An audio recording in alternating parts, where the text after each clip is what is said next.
What do you make of that?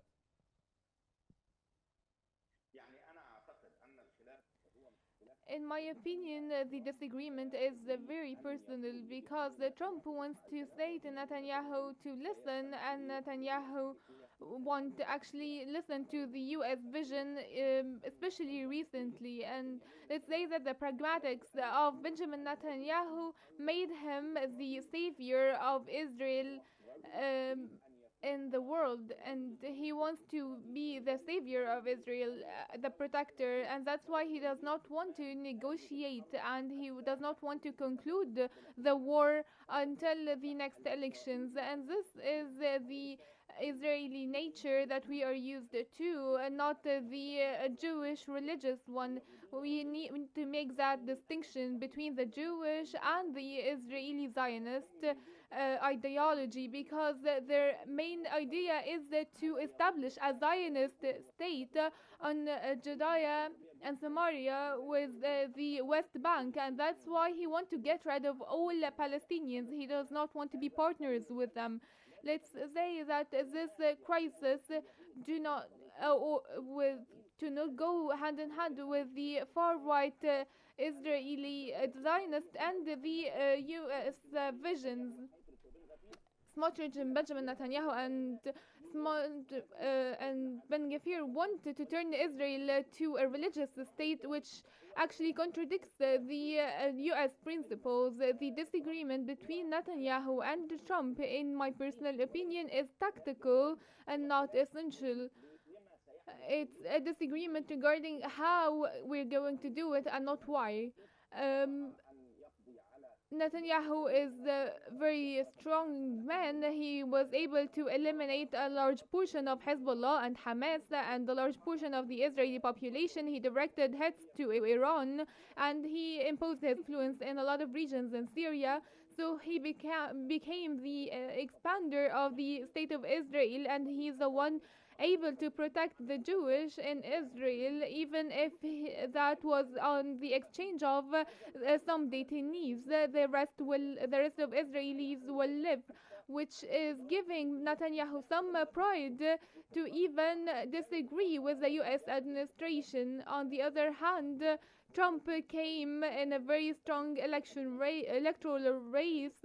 He's the most powerful man in the world, and he must be listened to. And Netanyahu does not listen to him. And Trump, on the other hand, wants everyone to listen. And here comes the disagreement and the narcissistic nature of both leaders. There's real narcissism here, which is the essence of the disagreement. If you listen again to the Netanyahu speech before the U.S. Congress, and they uploaded him several times. Netanyahu talked about being the savior and the protector of the U.S. interests in the Middle East and the world, and he is the army of the United States. He was granted this confidence and this nature, and he is the envoy of the United States to the Middle East and no one else. And here the competition is personal between the U.S. president and the U.S. Envoy, who is Netanyahu in this instance, controlling the U.S. interests in the Middle East. And with this view, I think that the disagreement is regarding the principle of who's going to lead, and not the existence of Israel or support of Israel. Okay, The constant permanent support of Israel will not be ever cut. Let me bring Mr. Maharem in on this point. When it comes to this discord between the United States and Israel, and these strange meetings they're having on the sidelines of the talks with Iran, what kind of effect is it having on Israeli public opinion? How do you view public opinion at the moment? I think from the point of Trump administration, they get tired from Benjamin Netanyahu's actions, and I think they are trying to reach a point who is coming, how they can replace him soon, But I think I reminded myself and others that at the time of Biden administration, it happened twice. Like two leaders of the opposition from the Israeli cabinet, they came to visit the administration of America at the time of former President Biden. The objective at that time is to replace Benjamin Netanyahu and find another solution to the problem. I think at that time they could not succeed to do that. I think what Mr. President Trump and his cabinet now are trying successfully to reach the point who can be a replacement to Benjamin Netanyahu in order to achieve the American goals will not be easy to be achieved as far as Benjamin Netanyahu still. Benjamin Netanyahu is still keeping an eye to attack Iran. America is not on the welfare of that idea. America would like to stop the war in Gaza. Benjamin Netanyahu is not willing to do that. So I think the conflict on that point, I think if there is more pressure from Trump administration, something can be happen soon.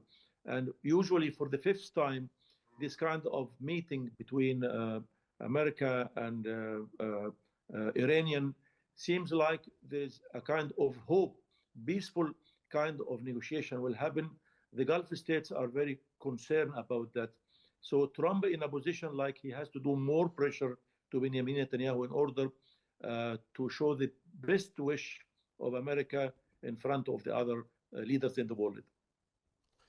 And when it comes to the conversations between Washington and the people of and Benjamin Netanyahu, are we talking about a temporary setback when they cut off ties and cut off talks, or is this a permanent shift in U.S. policy? I cannot say that it can be a permanent shift to the American policy. American policy is tied up with a very strong relation between America and Israel. Don't forget that within America itself, Israel and the Jewish, they have very important power politically, financially, and also media. So from that point, when we say it's not shakable, it's not breakable, that's fact. But from time to time, if the action of someone like Benjamin Netanyahu can put America in a very unwelcome kind of face around the world, all the world now, starting from Europe, are against what Benjamin Netanyahu is doing.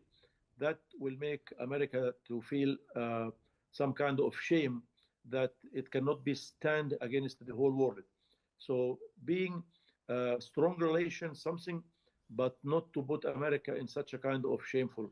I think that's the main concern of the American administration right now.